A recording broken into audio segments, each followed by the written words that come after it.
Hmm? Occasion of Thyroid Awareness Week, we are starting with the new information and with new speaker. Previously, we were doing female wellness on the occasion of Navratri and diabetes awareness on the occasion of World Diabetes Day. So this is January, celebrated as Thyroid Awareness Month. So on that occasion, we are starting our new week and with new speakers. So I welcome all on the platform of Veda U for this new series. And I welcome Dr. Vishnu Zogrekar sir, and we are very happy to have you on our platform. Initially, I will just introduce yourself. Dr. Zogrekar sir is a professor in was Dr. Zogekar sir was professor in the Tilak Ayurveda Mahavidyalaya, Pune. He has done MD in two subjects, that is MD Kaya Chikitsa as well as Agat Tantra. He has done enormous work in teaching as well as research also. In addition to Kaya Chikitsa and Agat Tantra, he has taught Sanskrit, Padartha Vidyan, Swasthya Manas Rog research methodology and medical statistics, as well as special interest in medical education technology and clinical data management. He has been working as editorial and review board member of JIM. He has executive editor of textbook of Vedic Tantra, sponsored by Ministry of Ayush. He was instrumental in designing and implementing an ambitious program called Vaidya Scientist Fellowship Program. Currently, he is an advisor of Ayush Co-E at CCIH Savitribai Phule, Pune University. So today's topic is thyroid function with Ayurveda perspective. I welcome you, sir, on the platform of Veda U, and would like to hear you something more interesting and new about thyroid function in Ayurveda perspective. Sir, Hello, hello, welcome to all. Let me begin with the question: is thyroid explained in Ayurveda? The obvious answer is no. Is my screen presentable? Visual? Can you see my screen? yes, sir, your PPT. Okay. So the obvious answer is no, because thyroid gland as such was um, found detected in somewhere in 16th 17th century, uh, and Ayurveda is more ancient than that. Some people claim that thyroid is clome, but there are so many contenders for the position of clome. Some say it is thyroid, some say it is mediastinum, some say it is talu. So there is no one-to-one relationship. Ayurveda can explain the functions of thyroid gland in Ayurvedic terms. There will not be any x is equal to y way of explaining this, but surely in terms of overlapping common entities, we can definitely explain what are the thyroid functions. Uh, I would paraphrase it in a verse with apologies to Charaka. एका दृष्टिरनेकस्य तथा एकस्य एक एव हि बहूनां तु तथा एका बहूनां बहवस्तथा. So there are many points of view regarding thyroid. In this lecture, we are basically going to look at structure of thyroid, thyroid function, thyroid disorders, some molecular mechanisms, good match Ayurvedic concepts. Some concepts may be equivocal or controversial, and some may be very long connection. People may say that it is Badarayana Sambandha, but still it can be there. And I will also share some experiences. Now, here you can see the thyroid gland, which is below the larynx and anterior to trachea. This portion, this particular area is also called as Jatrumul.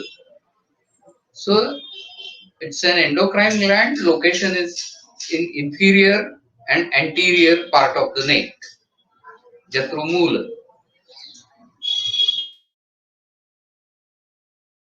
Now, from Ayurvedic point of view, what are the structures here?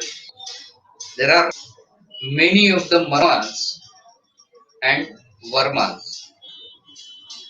More important for us are the Ashtau Matruka Marmani, which are situated on both sides of thyroid.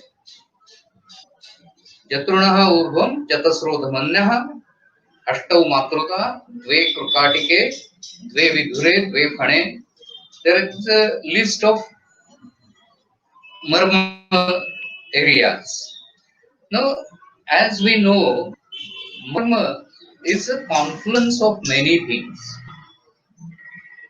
Sira Snayu Marmasthi Sanghat. It is the conjunction of many structures and it is vital. Any injury here will cause definite long lasting effects. In the development of thyroid gland, what we see here is in third week, there is thickening of floor between first and second pharyngeal pouches. In the fourth week, endoderm evaginates ventrally into mesoderm to form thyroid diverticulum. And in fifth week, there is formation of thyroglossal duct.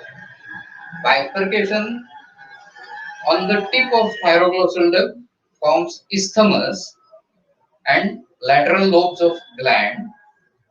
In fifth and sixth week, growth of duct continues down to the neck with migration of thyroid gland, and in seventh week of gestation, gland reaches final position in relation to larynx and trachea. In Ayurveda, we say that Sarvani Anga Pratyangani Yugapat Sambhavanti iti aha dhanvantari. There was a conference in Banaras where various rishis were expressing their opinions about formation of various Anga Pratyanga. And while summing up, Dhanvantari said that all Anga Pratyanga generate simultaneously. And uh, he also said that in third month, hands, legs, and neck, head extend from the basic garbha and Anga Pratyanga Vibhag becomes Sukshma. That means more and more detailed structural development takes place, and it is visible in fourth month. In current imagery, while using uh, ultrasonography, NMR, and um, PET scan, and such advanced techniques, we can visualize the development even earlier in second month itself.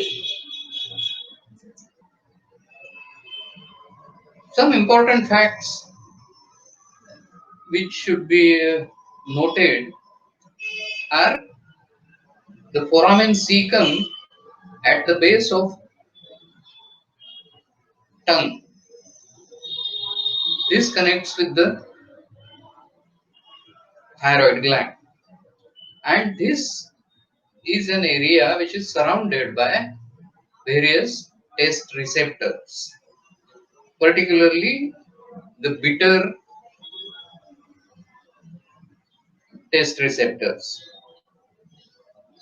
So whenever we eat anything which is bitter, it sends a signal, and through this foramen cecum, the signal reaches thyroid directly, and thyroid gets activated. So this connection between tongue and thyroid is an important aspect. Uh, so in Ayurvedic terms, we can say that rasa and vipaka, avasthapaka, all affect thyroid gland.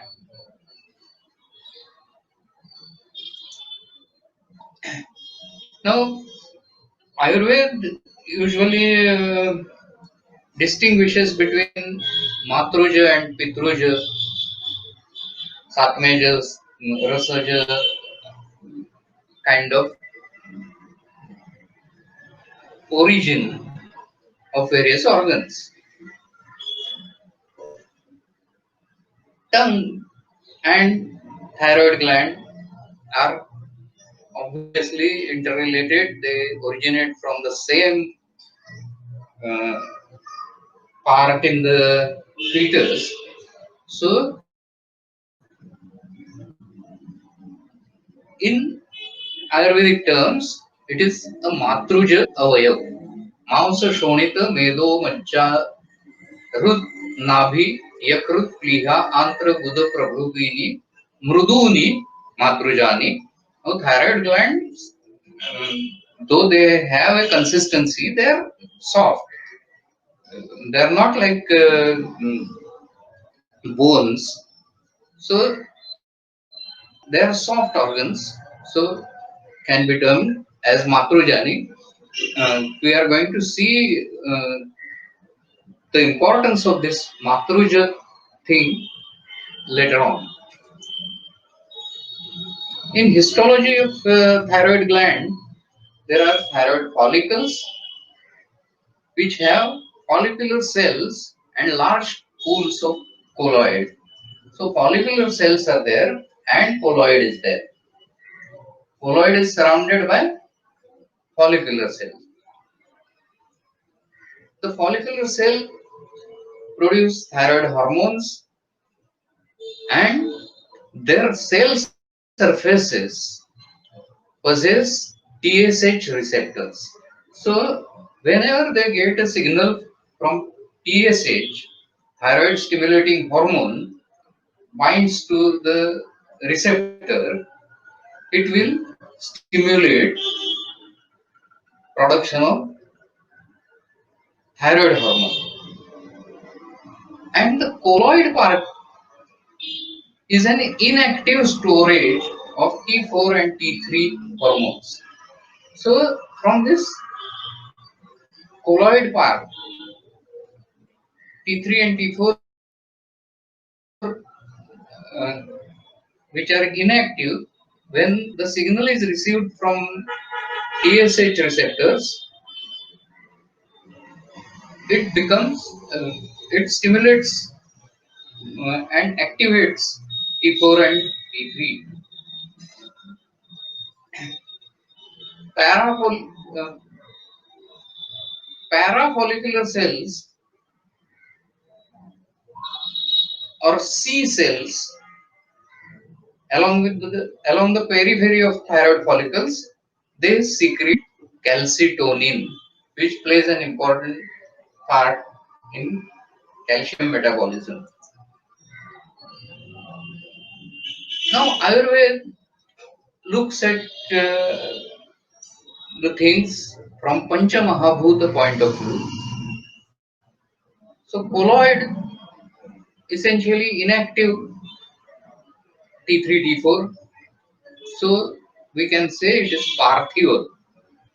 Follicular cells are in a flux. So, we can say they are Apya. And hormones are Tejas in nature because they perform many of the functions of Agni. So, whenever there is a problem with colloid, we should look at it as Prithvi Mahabhuta Vikar. Whenever there is disorders in follicular cells, we should look at it as Apya Vikar or Jala Mahabhut Vikar. And hormone level changes reflect Teja Mahabhut. In this viscera of the neck, this is the CT scan section. It has three layers: endocrine layer, respiratory layer, and alimentary layer. Endocrine layer has thyroid and parathyroid. Respiratory layer has larynx and trachea, and alimentary layer is pharynx and esophagus. So, what is the importance of this?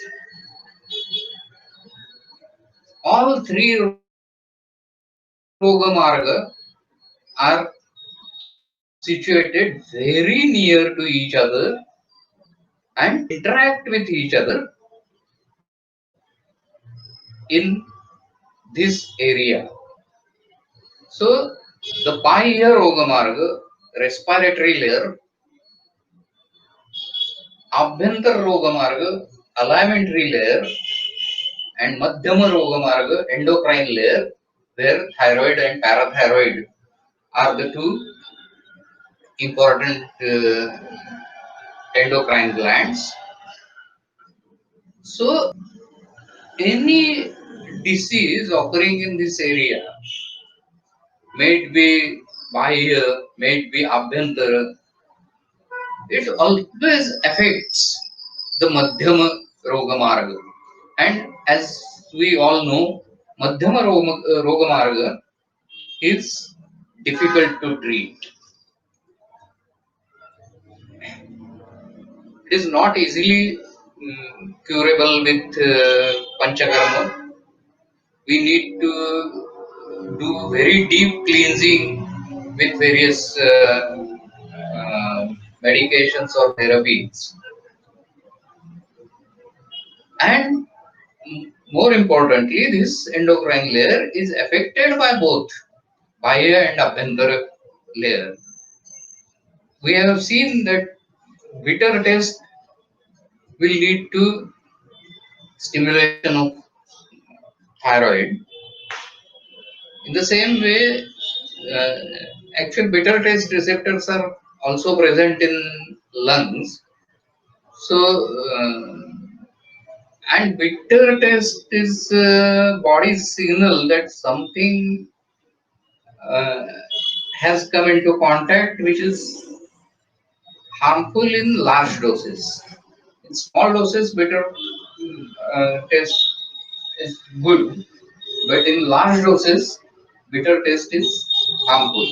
So it is body's ways to know what is coming into contact with it, and in both Bahya and Abhyantara, there are bitter taste receptors, and those receptors, when stimulated, will affect endocrine layer, and thyroid will get into action.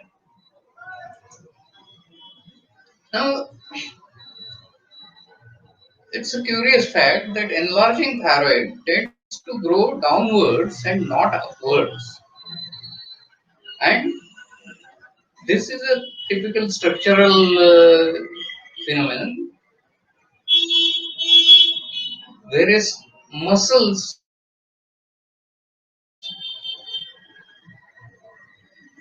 prevent the thyroid from growing upwards. It will always grow downwards. And in Samprapti of Galaganda, Sushruta says, Nibaddhaha Shvayathur Yasya Mushkavat Lambate Gale Mahanava Yadiva Rasvo Galagandam Tamadishe. When the edema hangs like scrotum,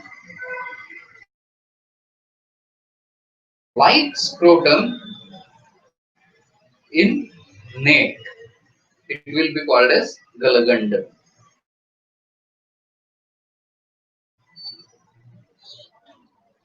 It cannot go up, it will always be expanding downwards. Now, we have already seen that it has 8 Matruka Marmas. Now, here you can see that superior thyroid artery and vein and superior laryngeal nerve, they are very near in this upper part, and this is the marma point. Whereas as we go downward, there is a separation, and while doing thyroid surgery, these arteries are to be ligated, and they should not be ligated at this upper end, but at lower end, where the artery is separate from the nerve, and that is the importance of marma. So even though Ayurveda doesn't describe thyroid as such, our rishis did know about the vital points, and the marma point is a confluence of arteries, veins, as well as nerve and the thyroid gland. So it's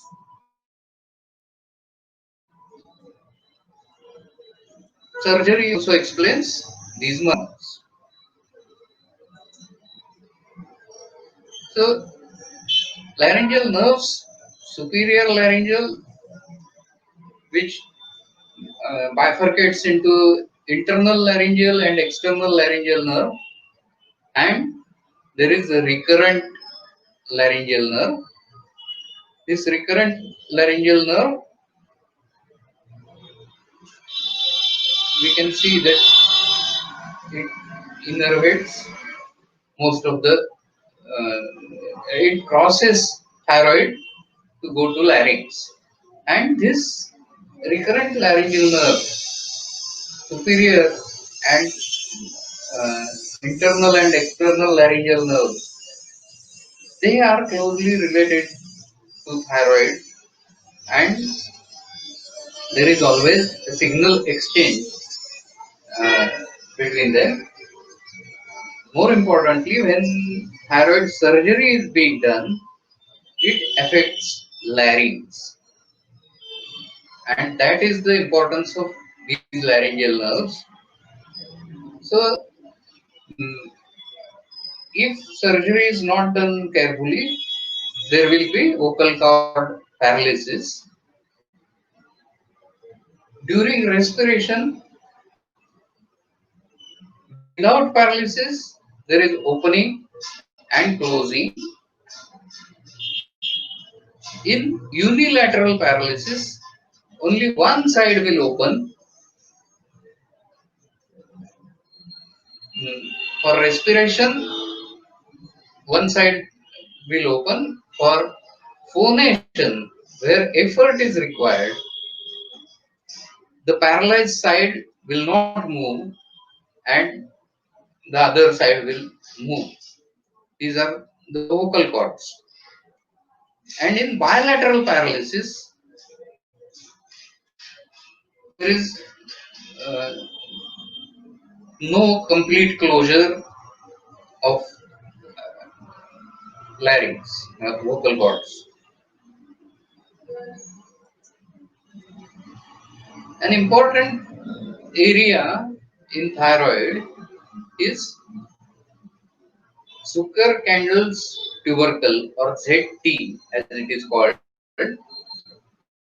It is a posterior extension of lateral lobes composing of thyroid tissue only. Here, in a series of figures, we see ZT growth. If, if there is no visible ZT, it is zero. This is grade 1, this is grade 2, and this is grade 3, where it is clearly visible as a projection. So, essentially, uh, the importance of ZT is it may not be removed during thyroid surgery, thyroidectomy. If it is not removed completely, then the surgery is unsuccessful. So that's why this ZT is an important part.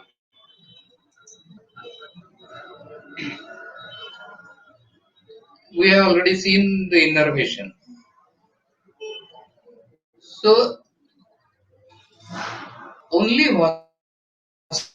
vasomotor fibers causing constriction of blood vessels is possible.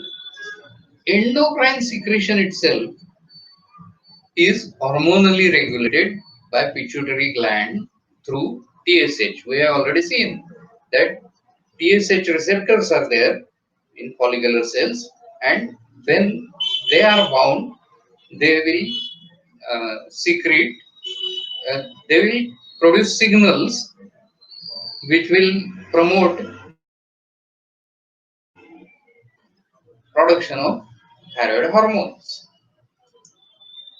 Now, thyroid in itself is Parthiva and Apya, as we have seen, but it is involved in almost all organs. Wherever there is a nucleated cell, thyroid hormone will affect that cell. Usual function of thyroid is increasing the functions and metabolisms of nucleated cells. We can term it in Ayurveda as Agnim Deepayati. There is increase in metabolism, increase in function. Major cells which are affected by thyroid hormones are cardiac cells. The cardiac output, stroke volume, resting heart rate, they increase, and there are two mechanisms: chronotropic and ionotropic. These effects, positive effects, will increase cardiac output, stroke volume, and resting heart rate. So, in terms of Ayurveda, it is related to Vyana Vayu and Udana Vayu. So, Vyana Bala and Udana Bala are decided by secretion of thyroid hormone. Active thyroid hormone increases myocardial intracellular calcium to increase contraction, force, as well as speed. So, Vyana Bala, Udana Bala, as well as Hridaya Bala. In thyroid disorders, cardiac force or stability is definitely affected.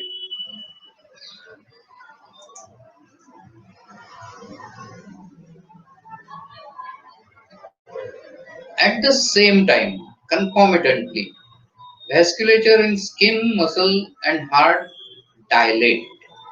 There is dilation of vessels which result in decreasing peripheral resistance. So, simultaneously, two things are happening. Heart is pumping strongly, and any resistance to it is reduced. So, these both actions will result in larger blood supply to various organs, and we can term it as Sirashaithilya. Sirashaithilya as not as a disease, but Sirashaithilya as a mechanism. Then, while blood volume increases through activation of renin, angiotensin, and aldosterone system, uh, so the basic thing is thyroid will affect the circulation in such a way that heart is pumping strongly, blood volume is increasing, as well as peripheral resistance is decreasing. So it results in good perfusion of all the vital organs. So rasa vikshepan is the function, and uh, when there is a vikar, it will be usually of rasa vruddhi or rasa kshaya type.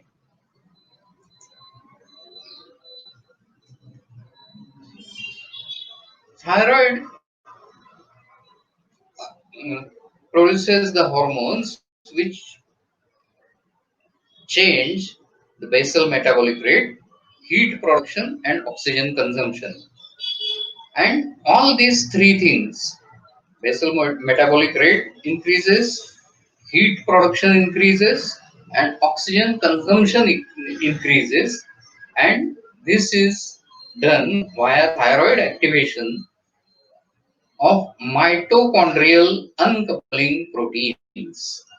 That is the molecular mechanism. I am not going to go into details of these molecular mechanisms, but these are mitochondrial proteins, and mitochondrial RNA is definitely maternal.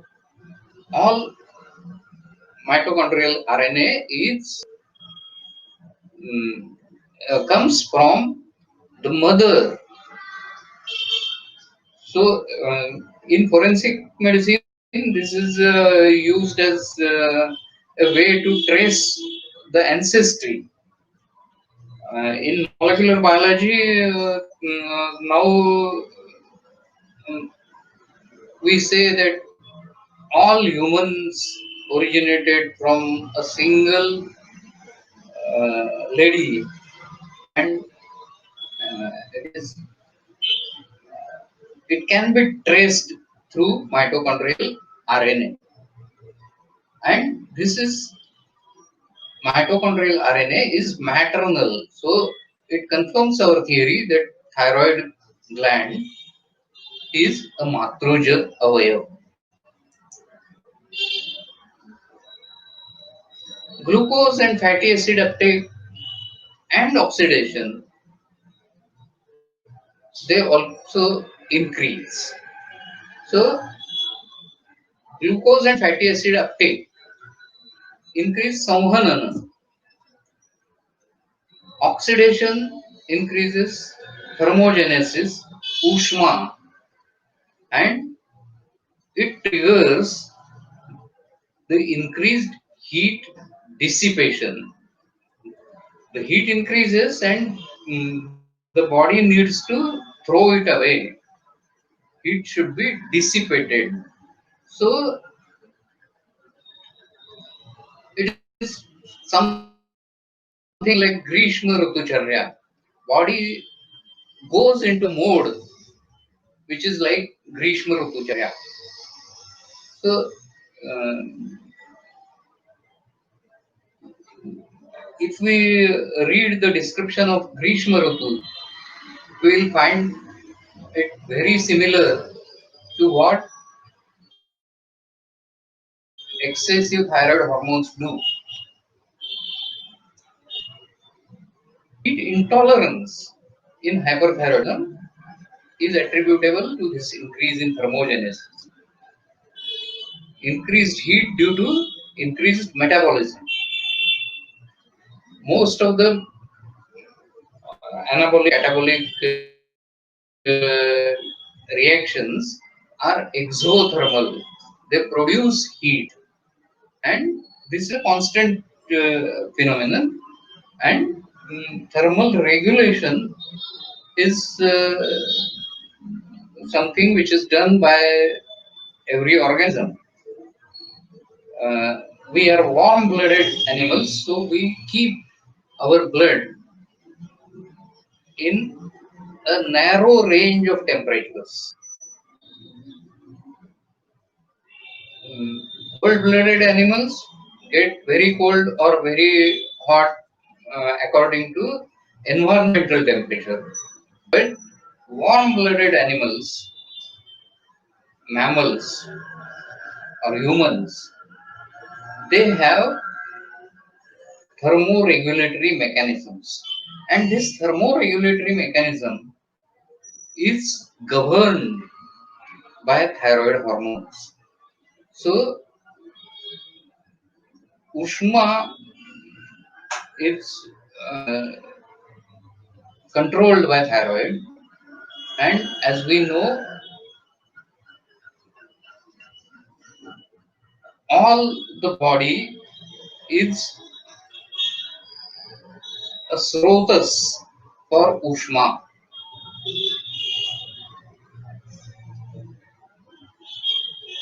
Nikhilo deha Ushma Maruta Srotaha. That is the verse. So thyroid affects each and every part of the body. That can be explained by its role in regulating the heat in the body. This compensation for increased thermogenesis is also mediated by thyroid hormone. Means thyroid hormone does both things. It increases the heat and it also increases the heat dissipation, blood flow, sweating, and ventilation. All three increase due to the effect of thyroid hormone. So it has an important control mechanism. On the one side, it will increase the heat. On the other side, it will dissipate the heat and regulate it in such a way that total body heat remains constant or within a narrow range. So as we can see, it has more of a control mechanism. And as we know, Vaha pangu, Pittam pangu, Pangavo maladhatavaha, Vayuna yatra niyante, tatra varshanti megha. So control is something Ayurveda attributes to Vayu or Vata dosh. The resting respiratory rate, minute ventilation, they undergo stimulation by active thyroid hormone T3. Now, there are various thyroid hormones T3 and T4. T3 is active thyroid hormone, T4 is inactive thyroid hormone. So, this resting respiratory rate, minute ventilation, Ayurveda says that it is governed by Udana Vayu. Then, uh, second thing which happens is the rate of oxidation increases and uh, it is compensated by increased arterial oxygen concentration. So oxidation increases, oxygen supply increases. It is like market force, demand and supply. So when oxidation rate increases, there is more demand of oxygen and it is provided by thyroid hormone T3.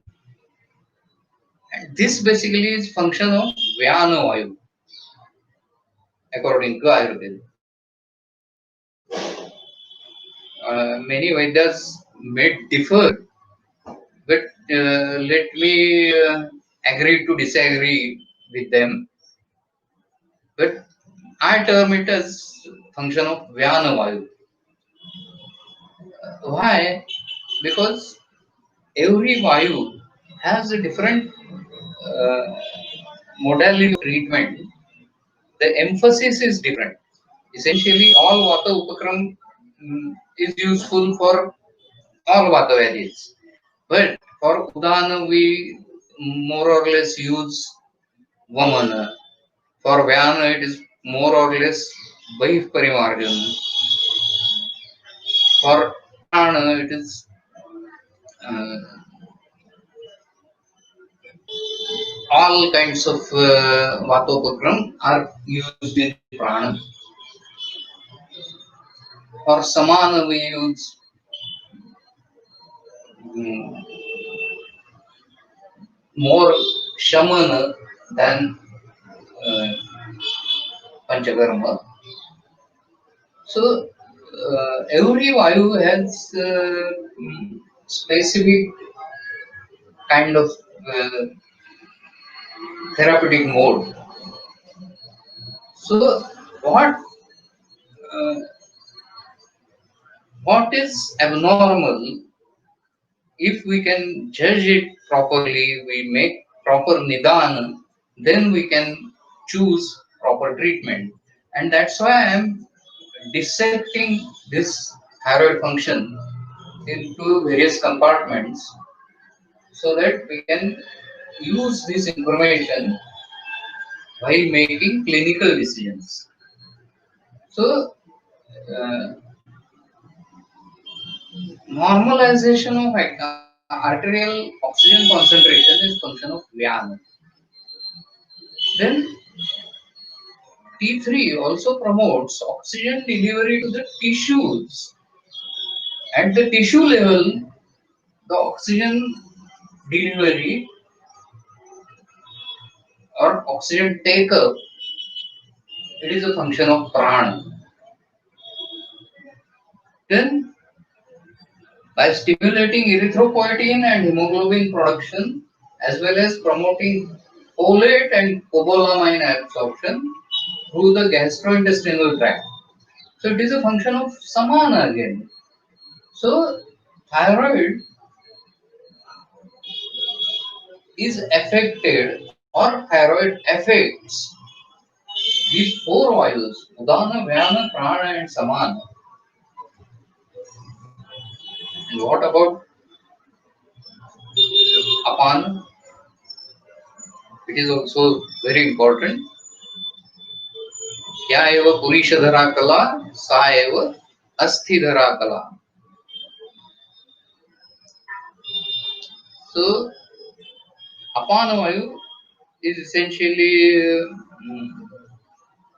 situated at Purishadhara Kala. Purishadhara and Kala and Asthidhara Kala are the same. So the role of Apana Vayu is very important in Asthidhatu.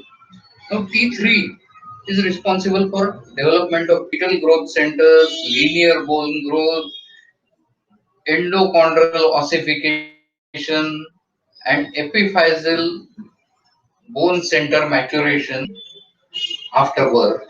So, Asthi Dhatu Vyuhana is an important function of T3. In addition, T3 stimulates adult bone remodeling and degradation of glucopolysaccharides and fibronectin in extracellular connective tissue. So, it is essentially shaping the bones after injury. Whenever there is fracture, it is a very big process of healing the fracture, and it is regulated very finely.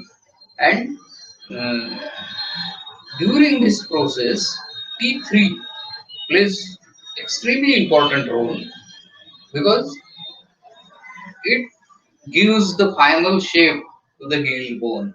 And if bone healing is not proper, then osteomalacia can happen, and many kinds of disorders can happen. And this function, Asti Sandhana Karma, is controlled by thyroid.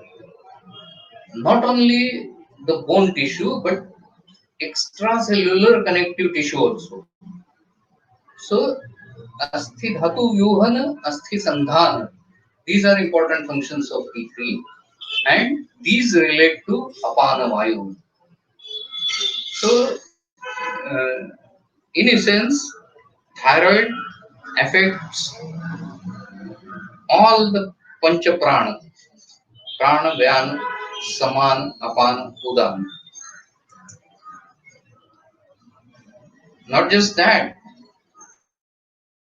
it also stimulates nervous system, and that results in increased wakefulness, alertness, responsiveness to external stimuli. Basically, the Raja Guna of Mana.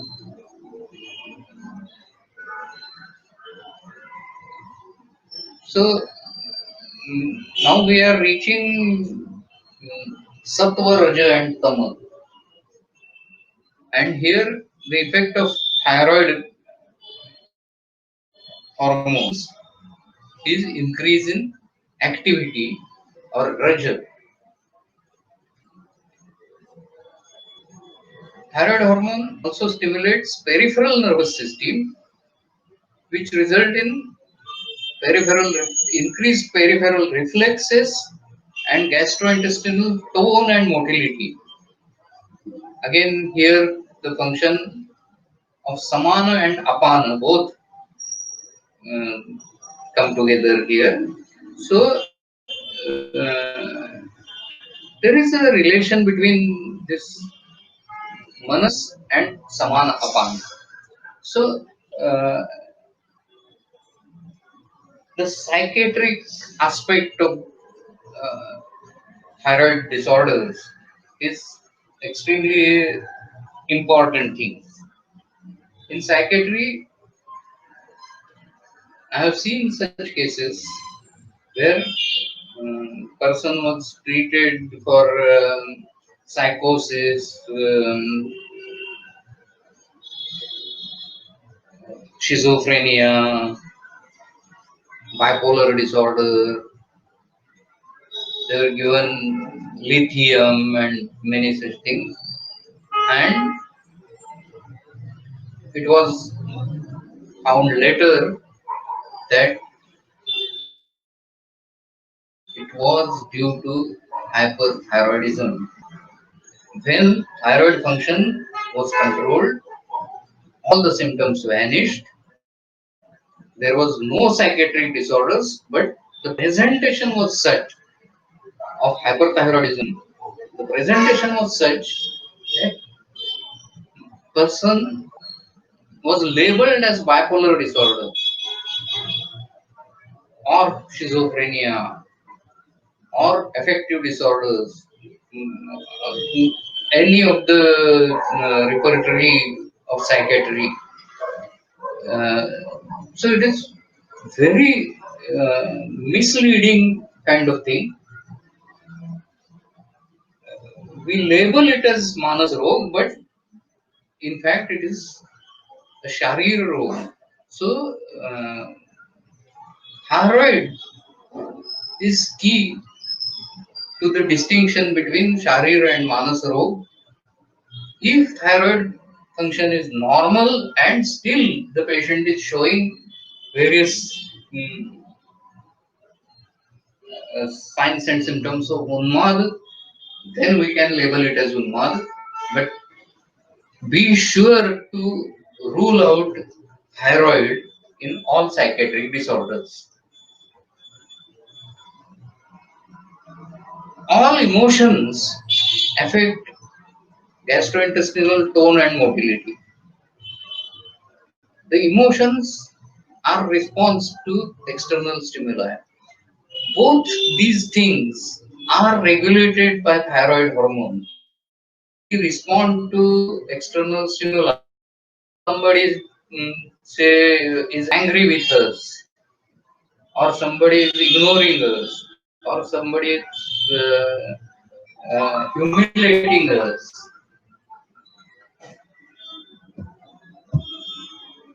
Then we respond. We respond in different manner. Everybody will respond in a distinct manner. Suppose a mother is scolding a child. The child will accept it. But if somebody else, some stranger is scolding the child, that child will rebel. So this response is two-way street. So this response is important, whether it is sattva response or raja response or tama response. That will change the interaction. And this is regulated by thyroid, particularly in the direction of raja guna.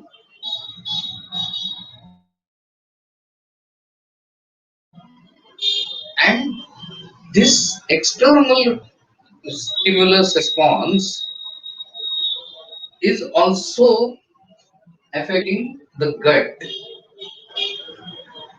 gastrointestinal tone and motility. These are affected by emotions. Bhayaja atisar, shokaja atisar. These are well-known entities. And this bhaya and shoka, these are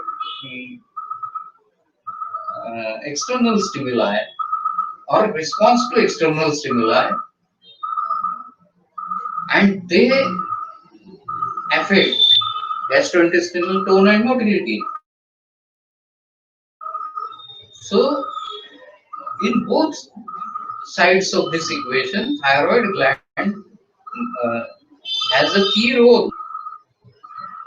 If excessive secretion is there, it will produce multiple effects. Every emotion causes multiple effects, and thyroid has the responsibility to control them.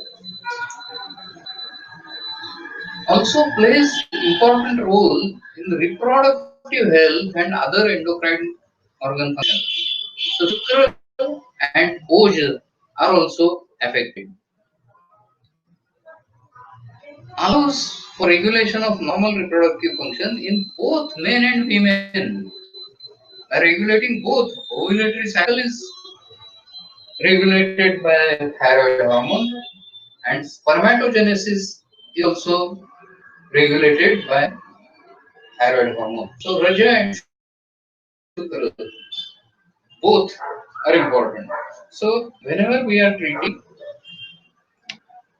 a couple for fertility problems, we have to look at thyroid function, and we can also use our Ayurvedic treatments for Shukra Shodhan or Raja Shodhan to regulate thyroid function. So it is a two-way street. Thyroid hormone regulates pituitary function also. Here again, pituitary and thyroid both are like two sides of seesaw. So thyroid regulates pituitary, pituitary regulates thyroid, and we can equate it with prana. Growth hormone production and release are stimulated by thyroid hormone, while inhibiting prolactin production and release. Now here prolactin and growth hormone uh, both are controlled. Now prolactin is a chemical which represents anuraga, and thyroid function essentially drives krodha. So krodha and preeti are the opposites which are to be controlled in psychiatric situations. Means krodham jayet tu kamena kamam jayet krodhena paraspara pratidvandvaihi shamam nayet. That are the guiding principles, and this is affected by thyroid hormone. So Krodha and Anurag both are opposite to each other, and both are controlled by thyroid gland, more towards Krodha or Raja Guna, Roshansha as we say. So essentially Manasaha Niyanta, that is the function. In addition, renal clearance of many substances, including some medications, can be increased due to activated thyroid hormone stimulation of renal blood flow and glomerular filtration rate. Blood flow to kidney is increased, and filtration is also stimulated. So again it comes under the function of apana vayu. So essentially most of the thyroid functions are related to vata dosha. Parafollicular cells or C cells are responsible for production of secretion of calcitonin. Calcitonin opposes parathyroid hormones to decrease blood calcium levels and maintain calcium homeostasis. So, Asthi Sanghana or Asthi Samhanan is regulated by thyroid hormones, and calcium, as we know, is very important ion in cardiac cycle. So, here also the thyroid function is extremely important.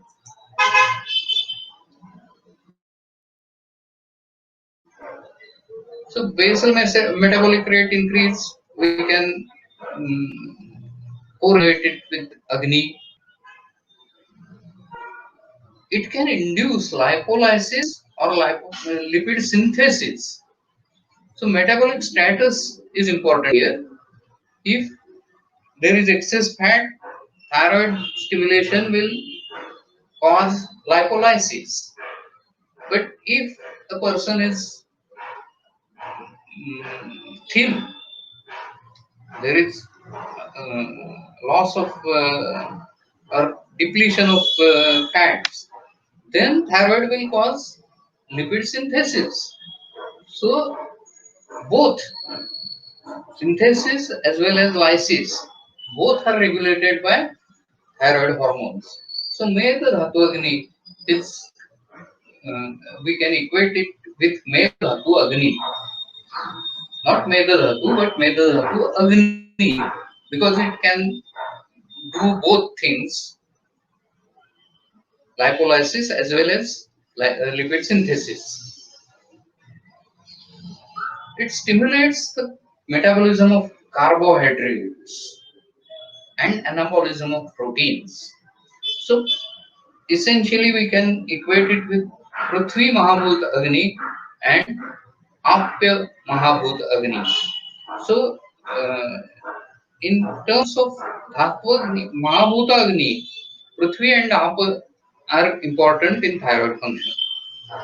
Since thyroid affects Prithvi Mahabhutagni and Apya Mahabhutagni, so whatever medications we use in thyroid disorders, they should be directed towards restoring Prithvi Mahabhutagni as well as Jala Mahabhutagni.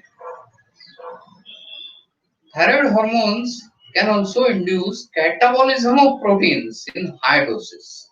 If thyroid hormone is on higher side, then it will cause catabolism. And we know a very important way to understand Agni. Aharam pachati shikhi, doshan ahara varjitah pachati, doshakshaya tu dhatu, pachati cha dhatu kshaye prana. So higher thyroid hormones, higher levels of thyroid hormones will cause dhatu pak catabolism and may ultimately result in death.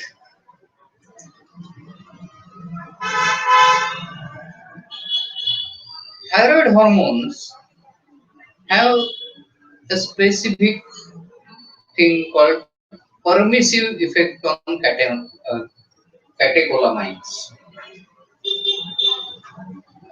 We are going to see this permissive effect in detail a little later.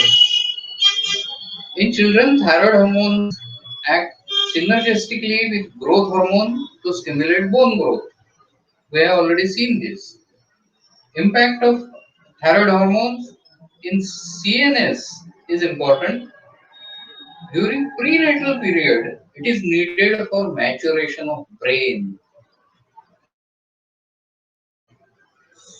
So this Matruja Avaya is working inside the body of mother also. and it is important for maturation of brain. Afterward, it can affect mood.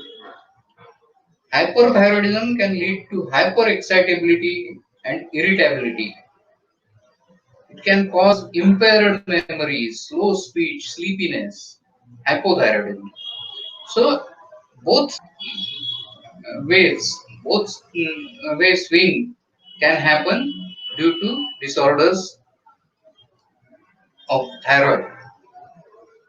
Thyroid hormone also affects fertility, ovulation, and menstruation that we have already seen. Now, what is this permissive effect? Glucocorticoids and thyroid hormones are examples of permissive hormones. Means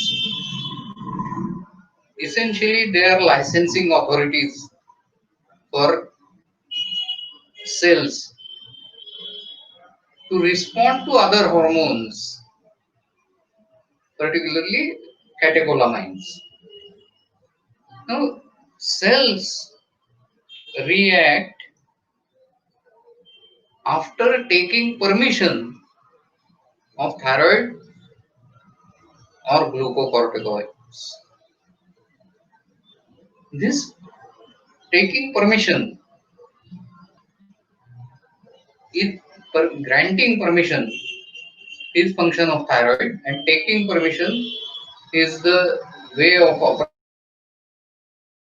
operating for cells. So catecholamines bind to cell surface receptors and affect the effector systems via G proteins. Now, catecholamines affect each and every cell, and how to respond, whether to respond to catecholamines or not, is decided by thyroid. So, um, function of thyroid is more or less like higher middle management. The highest manager is Atma. After that, it is Mana and Vayu, and below that come thyroid. Thyroid is very similar to Vata dosh, but Vata dosh is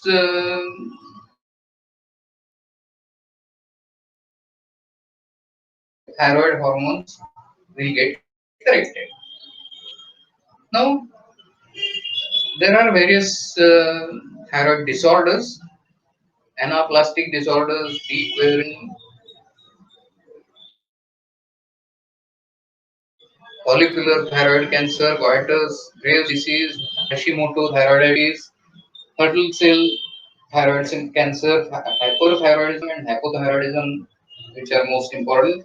Then medullary, papillary thyroid cancer, silent thyroiditis, thyroid cancer, thyroid nodules, thyroiditis.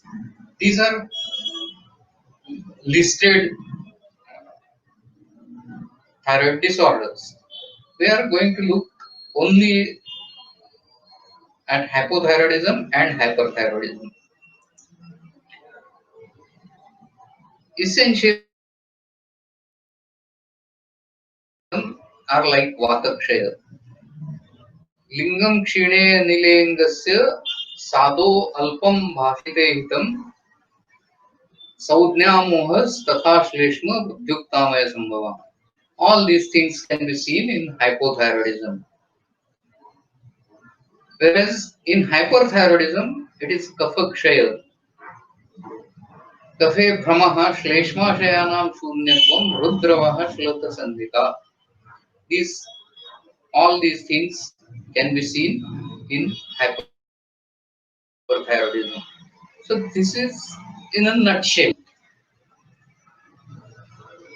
If time permits, we can look at it in details. Shraddha, should I continue?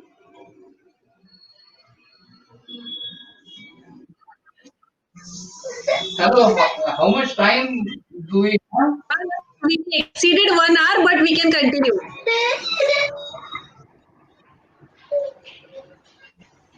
We already exceeded 1 hour. I think. Yeah, exceeded 1 hour. Okay, then I won't go into details of symptoms of hypothyroidism and hyperthyroidism, but in a nutshell, I have already explained that hypothyroidism is more or less like Vatakshaya and hyperthyroidism is like Kaphakshaya. Now, many people don't believe in Kshayaja Samprapti. Here, I would like to comment that in most of the diseases, uh, dosha Kshaya will not cause a Samprapti, but it is like Newtonian physics and or Euclidean mathematics and non-Euclidean mathematics. In Euclidean mathematics, parallel lines never meet, and in non-Euclidean geometries, parallel lines um, may increase their distance or may meet. So, for plane surfaces, Euclidean geometry is okay, but for curved surfaces, non-Euclidean geometry is important. In the same way, most of the routine diseases, we don't need to consider Kshaya Samprapti. But there are certain diseases where Kshaya Samprapti is extremely important, and in case of hypothyroidism and hyperthyroidism, this Kshaya Samprapti is extremely important. Now, uh,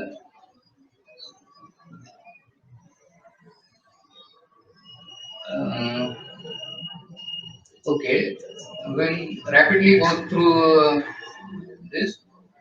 Um, Hypothyroidism can be primary, secondary, and tertiary. Primary, we can say it is a Vyadhi. In secondary, we can say it is Upadrava caused by pituitary disorders.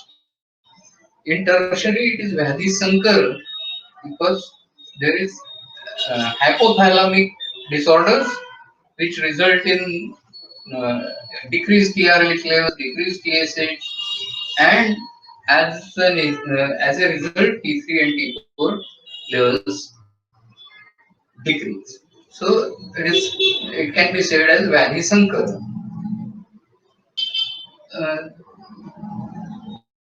Myxedema is a typical mm, Shoth in case of thyroid. There are infinite details where we can understand it in a Ayurvedic terms.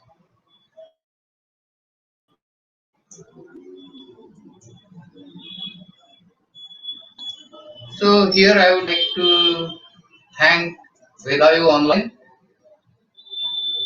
for giving me this opportunity to study in depth the functions of thyroid from Ayurvedic perspective. If there are any queries, uh, please do ask. Thank you very much, sir, for Thank giving your valuable time. And as we are exceeding our time, so please, if anyone have a queries, they can WhatsApp me on my WhatsApp number 8828220108. And thank you very much, sir. You teach us thyroid very specifically every function in correlation with Ayurveda, in correlation with every dosha and its function with dhatus also. So it is very beneficial for us in treating thyroid disorders with lens of Ayurveda also. And we would like to hear you again and again on this platform. So thank you very much, sir. And we are ending this session. And thank you very much, Harsh Product, for collaboration with their product ThySet, which is for hypothyroidism as well as associated disorder. Thank you, sir.